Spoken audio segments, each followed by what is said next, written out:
Hey guys, SGT Nickel here, and today I wanted to go over the SKS Siminov, brought to you by basically the Soviets.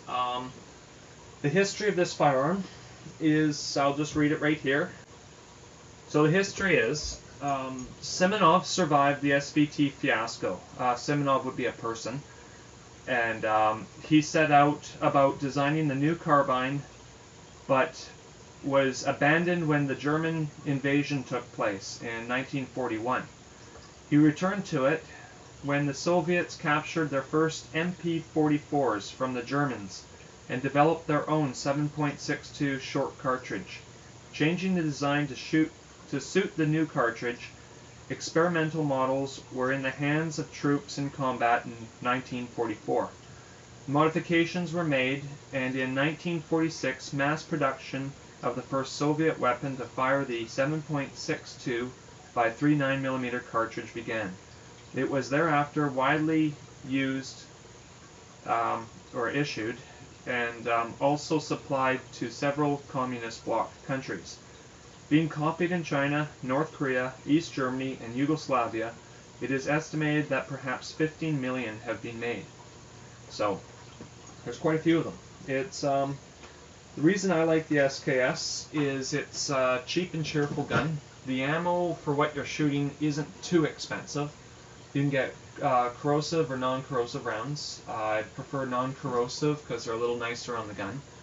And for hunting you can get soft point also, so you can legally hunt with one of these. I like the fact they come with a bayonet just because, just in general, I like having a bayonet. It's like having jewelry on your gun, in my opinion. It looks cool, it looks nice, and it is functional. Let's say you were out moose hunting or whatever, and you got attacked by a bear or a cougar or whatnot. You always have the bayonet as a last option for defense. I don't think a lot of people really think about that. So, it's my own opinion. I'm not opposed to bayonets. I think they rock. So, anyway, as you can see, I've got 3 of them. I have 2 basically straight up Siminovs. These 2 firearms are exactly the same, other than the fact that I painted this one. That's really all I did. They're all unloaded, safety checked, so, actions open, so you don't need to worry about accidental discharge. This one here is basically what you can do with one. You don't have to have the old conventional wood. You can pretty much set it up to any way that you want. This here is basically what I would call my war gun, though it's only got a 5-round magazine, so it's just it just looks badass. That's what I like about it. I set up a 5-pod. Shoots very true. I've painted the bolt here with stove black, just heat resistant enamel paint. It will just helps take away some of the shininess of what these ones do. I'm going to do the same thing with this, so it just makes it a little more neutral, and you're not it doesn't reflect the sun and whatnot. Like I said, this is my war gun. So what I did was I modified the bottom of the stock to accommodate the sling, because before there were the hole here wasn't big enough to fit. So I just took my drill and just went side by side, and then took a file and cut off the rough bits, and that just made me a slot to put my sling in. So I basically go hunting with any one of these, providing I've got the soft point rounds.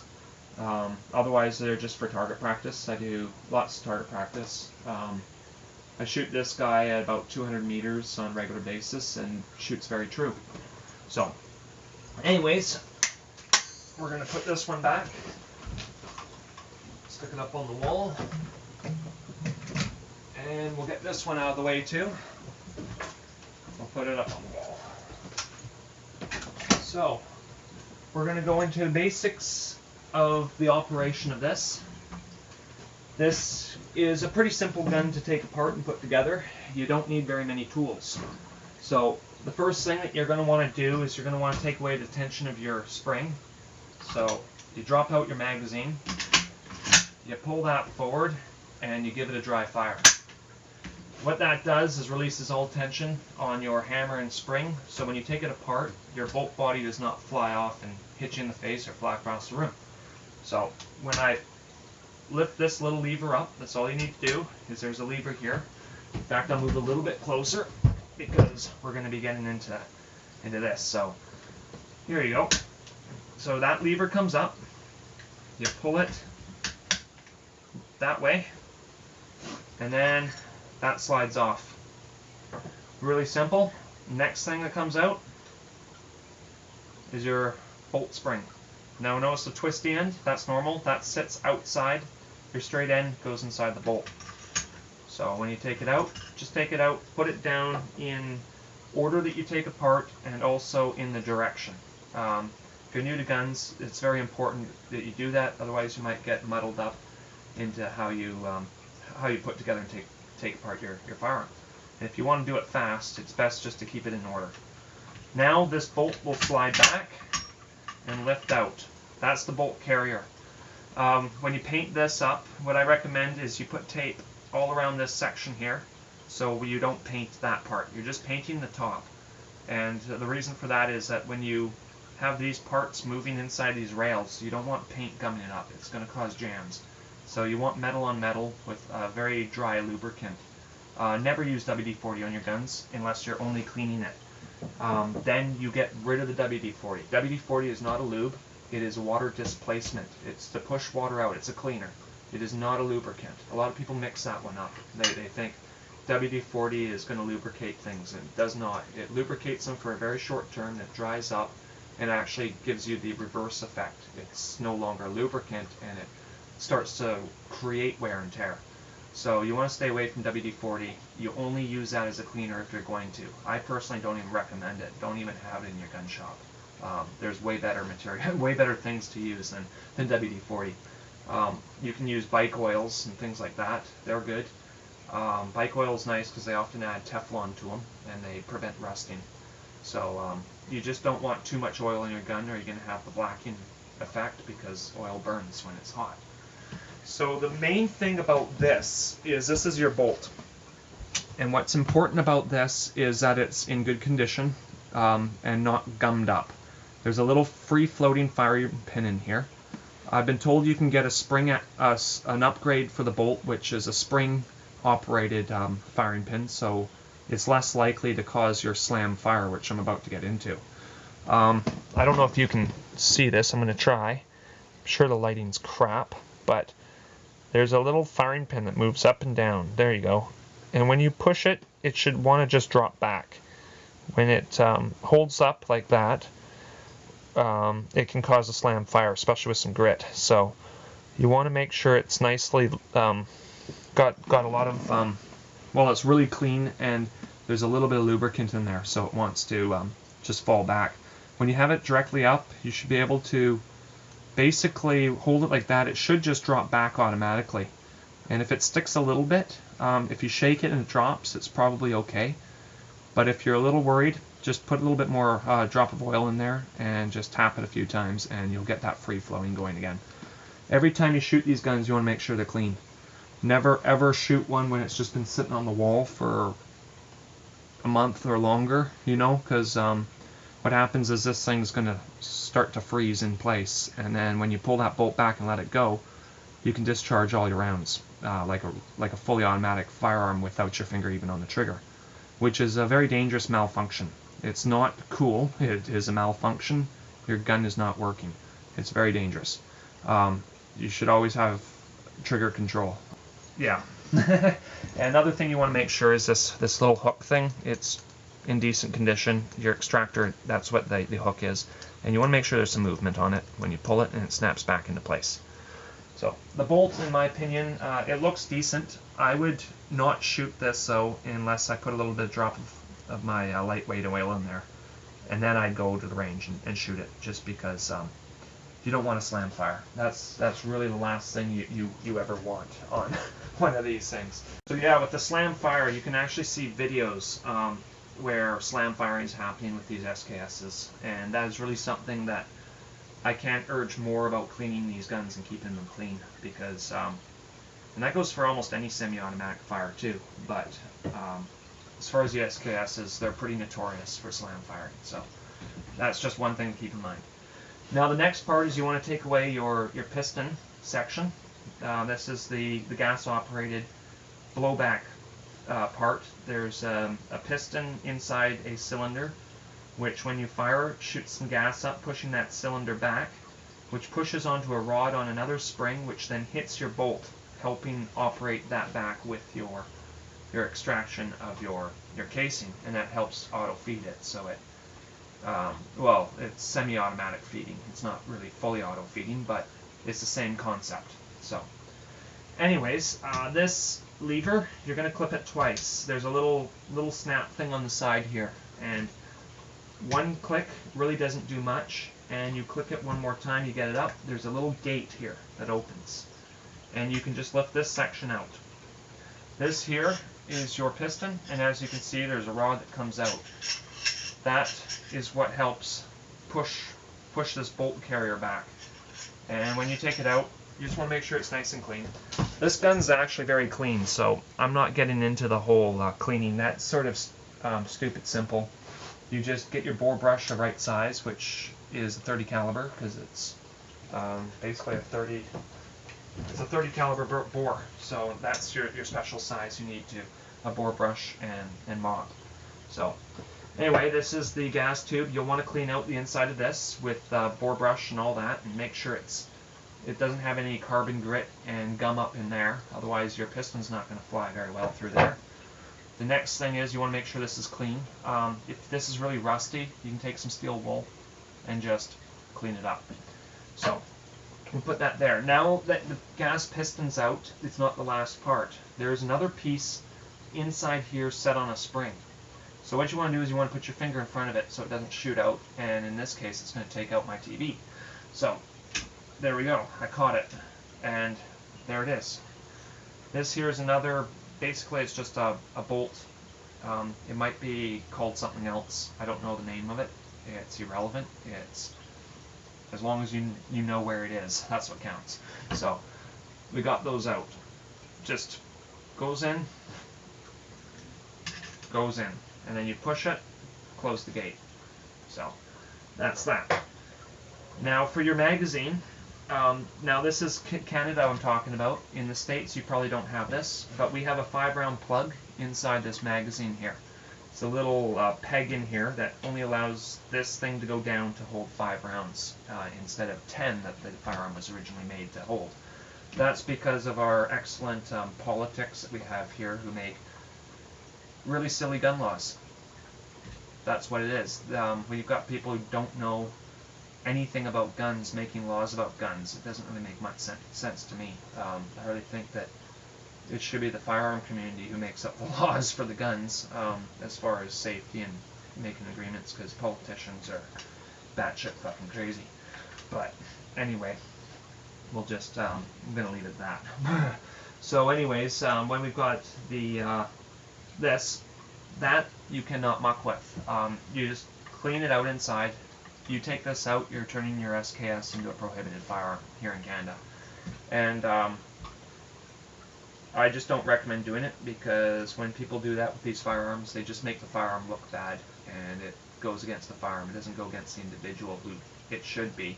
It goes against the whole gun, which in my opinion is also crazy, but that's just seems to be the way that most people operate, I guess. It's beyond me. I don't get it. But it is what it is, so we're just going to go with it. Just roll with it. So yeah, so anyway, that peg, you should just leave it alone if you're in Canada. Do not remove that, or you're going to get yourself in shit. You will end up owning a prohibited firearm. So strongly recommend against that. The nice thing about the whole SKS that I quite like is it comes with its own cleaning kit. This here is a cleaning rod. You can put a string on the end, so you can push it down the barrel, and you can pull it out. So I'll just take that back out. So comes with a nice cleaning kit. In the butt, there's a little discular hole or notch, as you can see. You push that, and you should have a little cylinder object come out. And now, if you open this up, you'll find you have some tools.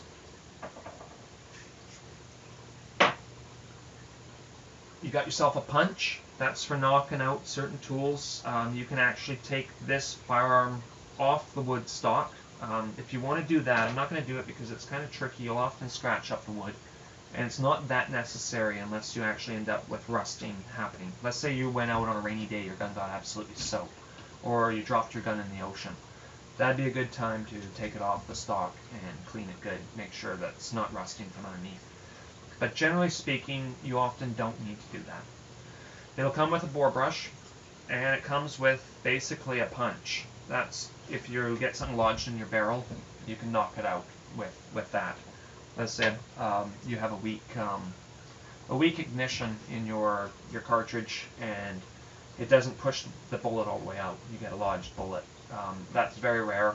I've never seen it happen, but I know it could happen. So that's basically what that's for. Or if you end up sticking your muzzle in the dirt and you want to get the dirt out, you can knock it out with this and then push the bore brush through, and you'll clean your barrel once again, so it's at least suited to shoot again. So that's what I like about it. In the bush, you can take this gun pretty much as is with some ammo, and you can keep it going, keep it operated for quite a long time. And then you take it back to base, and then you can get out the tools and do your fine tuning. Because, like I said, I just took all that off just right now without a single tool, just with my bare hands. So, anyways, we're going to get into the bayonet. This part can be dangerous. I recommend to set it like so you have this to work with. So, you don't grab here. What you do is you're going to grab here. The reason I was just doing it was just holding everything steady, but you need to grab the blade, and if you sharpen this, if you're going to sharpen it, first of all, you only sharpen the underside, the side that folds up in. You don't want this top sharp, because when you're holding your gun, you can cut yourself, especially when shooting. So you'll only sharpen the inside, and you keep this raw. But this one's not that sharp, so when I grab the blade, it's not going to cut me really, but if you do sharpen it, you're really going to need to be careful with this section. And what you do is you push the blade in, and you take that screw out, and you're going to release this. And what happens is you've got yourself a spring. You got your blade on a stick. You just want to clean that. Make sure the spring's clean, because when springs are really rusty and whatnot, they like to break. So that's all. And then this little piece, that's your handle, the bayonet, just sits there. You can clean that out, clean the inside. Just make sure it's rust-free. And that takes that off. So pretty much you'd be ready to clean the gun now. You would maybe take a toothbrush. You might want to scrub in around here. You put your cleaner down the barrel and you push your bore rods through. I like to scrub it, especially with the SKS. You really scrub this bore brush through. You don't just push it through. You scrub the shit out of it, because especially if you're shooting corrosive rounds, because you want to make sure you get every little bit out, or it's going to rust out your barrel. So it's really something to keep in mind. You can always take the sling off if you want to. For what I'm doing right now, it doesn't really need to come off. If you want to take the gun off the stock, like I was about to mention, there's a little screw right here. You've got to get your little prod tool that holds those two together, and then you take a flat head on this side, you unthread that out first, and then you have to sort of play with it until it comes right out, and that's what's holding the gun on the stock. Then you have to take your punch, and you've got to knock this front ring. There's a little peg in here, a set peg that's holding this together, and you need to punch that out, and then punch this whole section forward. And then this gun should come off the stock, no problem. Well, I shouldn't say no problem. I always have problems with it. That's why I don't bother doing it. I did it once. I did it with, well, actually I did it twice. I did it with the tactical firearm up there, the first one I showed you, and I also did it with my, basically my hunting gun. So, and this one here is more or less my show gun. The reason I call it show gun, I do shoot this one. I call it a show gun because it's got chrome line barrel. But anyway, so the cleaning is pretty simple. Like I said, it's just the clean kit's in the stock and cleaning rod. And now we're going to put this sucker back together. So I don't know if I mentioned it, but when you clean it, you want to scrub the shit out of the barrel, not just run the brush through. You actually want to go in back and forward, vigorous motion to try and get it really clean. So, anyway, this bayonet's pretty simple to put back together. What I like to do is do it this way. It just makes it, in my opinion, a little simpler, because you put the handle on the gun. You want sharp side down, so when it folds up, it's up against here. That's if your bayonet's sharpened. Now this one's slightly sharpened, so you'll want it facing down. You put your spring in, just like so, and you're going to put that in. And what you're going to do is you're going to push this until the slot comes through. And this is a little, there we go. So what you want to do is push it and hold it and get your screw in there as fast as possible so you can tighten it. And that's on. Now we're just going to do a quick little scenario. Well, I was in the woods and I field stripped my gun, and just really quickly now I have to put it back together for whatever reason, and I need to get this gun into shooting operation. Well, it's as simple as this. You just take this,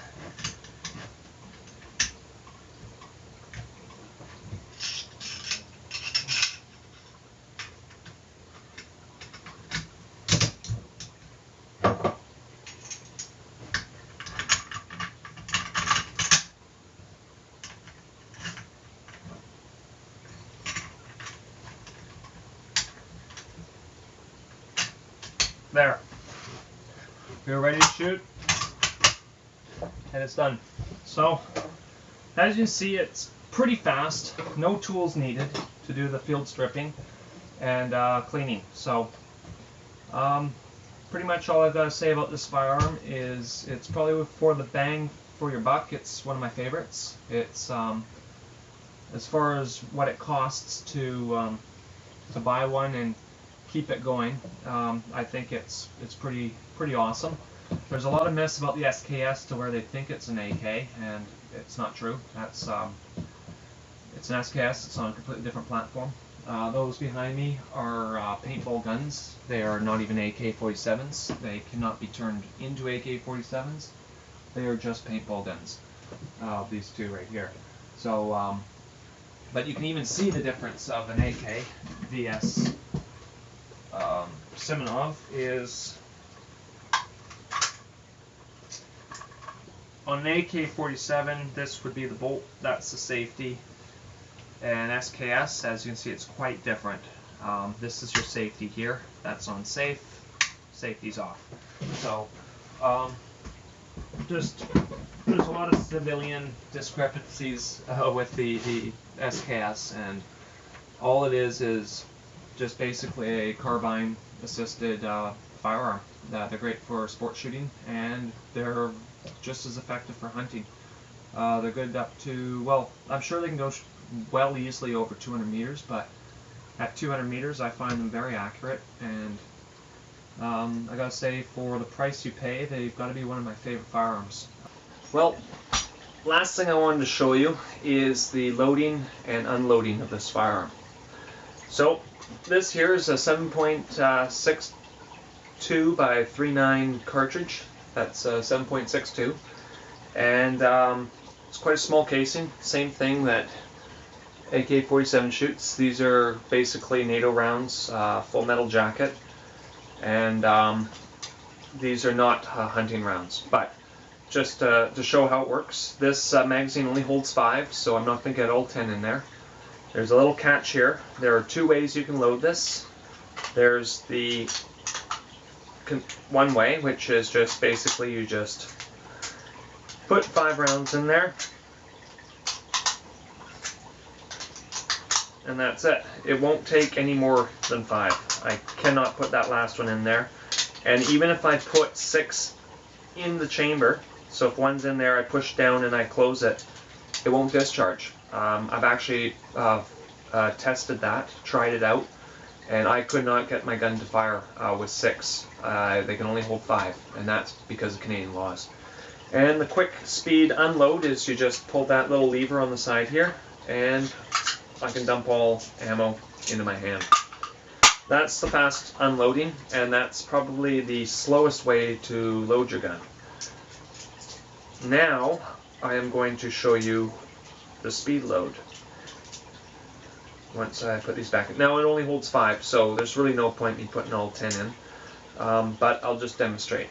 So this just slides in like so, and what you're going to do is you're just going to push, and we just put 5 in there, and now we're ready to shoot. Now if I were going to shoot this, I got my safety on because I am inside my house and I have live rounds sitting in the magazine.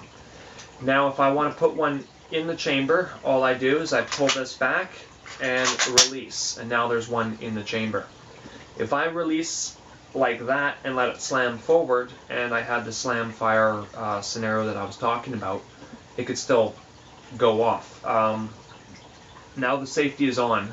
I'm pretty sure it wouldn't, but in my opinion, you can't rely on safety. A safe gun is an unloaded gun, so we're going to unload this gun. Now all you do is you dump out your box magazines. I've got 4, 1 in the chamber. Notice my fingers and hands are never in the trigger. They're around the trigger guard, but they never go in there unless I'm shooting. Now to get that last round, all you have to do is just take it out real slow, and you can catch it. And that's that. Now just to double check, at least 3 times. You can visually inspect, which is strongly recommended. You don't see any round in there, you know the magazine's empty because it's open. So this firearm is now safe. So just one last demonstration of the unloading procedure. I put 5 in. So I put 5 in, or I put 5. I can always dump the mag, but let's say for whatever reason I can't get them out. Let's just say for this scenario I got mud or something in the box mag and the magazine will not open, and I got rounds in there. Another scenario might be I have a different magazine altogether, one that doesn't swing open and it doesn't come out. Well, what you would do in this case is you just put one in the breech, pull it out, put one in the breech, pull it out, put one in the breech, pull it out, put one in the breech, and pull it out until it's empty. And when it's empty, SKS holds open, which is very nice. So that's just the basics of loading and unloading the firearm. When you shoot, you want your safety off, and you basically shoot.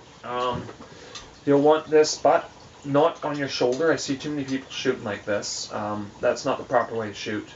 What happens is you're on a fulcrum with your ball and pivot motion on the shoulder. So when you do shoot, recoil is going to affect it and make it not as accurate. It actually goes up against your chest. That's the reason they call it a Winchester.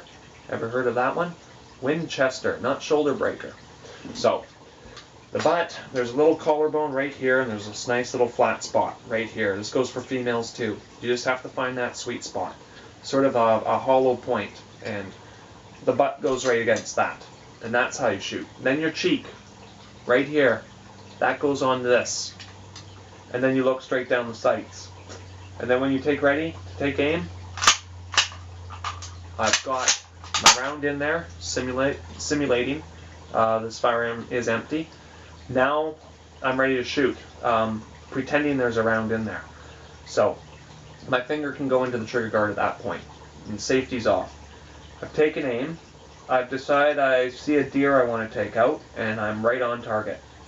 What I'm going to do is I'm going to hold in, or basically breathe in, one full breath, and you let half that breath out. And you're going to hold the other half of your breath and slowly pull that trigger until it goes pop. And that's how you properly take a shot. And then after the discharge, you can exhale that half breath. And if your sights are finely tuned, you should hit your target no problem. That is the proper way to shoot, and proper handling of any rifle really, but SKS in this case. So anyway, if that helps any of you, great. If not, I'm sorry, but that's really all the information I know. So Hope that helps some of you. I really like the SKS. It's one of my favorite firearms. It's cheap, very affordable. The ammo is affordable for the size. I mean, I really like 22 because it is cheap, but realistically, when you have center fire, the price goes up. So it's pretty good. I really like the SKS. I like the way it looks. I like the way it feels. I like the fact that it's customizable.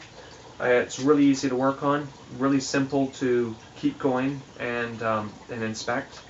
And yeah, pretty much all the work on it one can do on their own. They don't really need to take it away and have a gunsmith basically do it all. There's enough stuff out there that you can build your dream gun out of one of these. So anyway, that's really all I've got to say about the SKS, and I hope you all enjoyed. Thanks for watching.